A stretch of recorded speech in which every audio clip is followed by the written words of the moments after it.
एक गरीब बूढ़ी औरत एक छोटी दुबली बिल्ली के साथ एक झोपड़ी में रहती थी। बिल्ली बच्चे खुचे टुकड़ों और कभी कभार मिलने वाला पतले से दाल से ही अपना पेट भरती थी। एक दिन सुबह दुबली बिल्ली ने सामने वाले एक मकान की दीवार के पास एक मोटी बिल्ली देखी।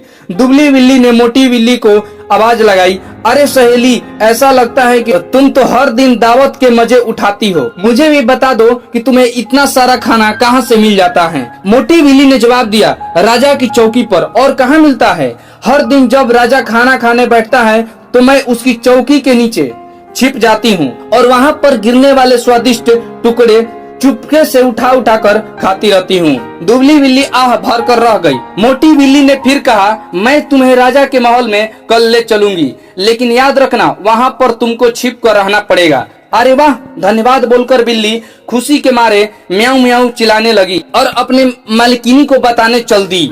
बूढ़ी औरत ने जब उसकी बात सुनी तो वह प्रसन्न नहीं हुई और समझाने लगी, मेरी विनती है कि तुम यहीं पर रहो और यहाँ मिलने वाली दाल से ही संतुष्ट रहो। अगर वहाँ पर राजा के नौकरों चाकरों ने तुम्हें चोरी करते देख लिया तो क्या होगा।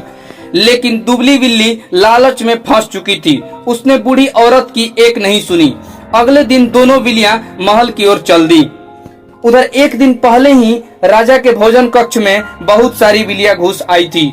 इससे नाराज होकर राजा ने आदेश दिया था कि महल में घुसने वाली हर बिल्ली को वहीं पर जान से मार दिया जाए। जब मोटी बिल्ली चुपके चुपके महल के द्वार से घुस रही थी तो एक दूसरी बिल्ली ने उसे राजा के आदेश के बारे में बताकर खतरे से सावधान किया। उसकी बात सुनकर मोटी बिल्ली तुरंत वहां से भाग गई।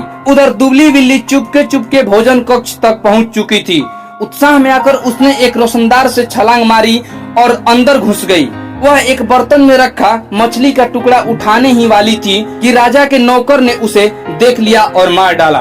दोस्तों, इस कहानी से यही सीख मिलती है कि कभी ज्यादा के चक्कर में मत पड़े, जितना है उतने में ही खुश रहें। इसलिए कहा गया है कि लालच बुरी बला है। दोस्तों, अगर आप इस तरह की मोटिवेशनल कहानियां सुनना पसंद करते हैं तो प्लीज इस चैनल को सब्सक्राइब करें। धन्यवाद।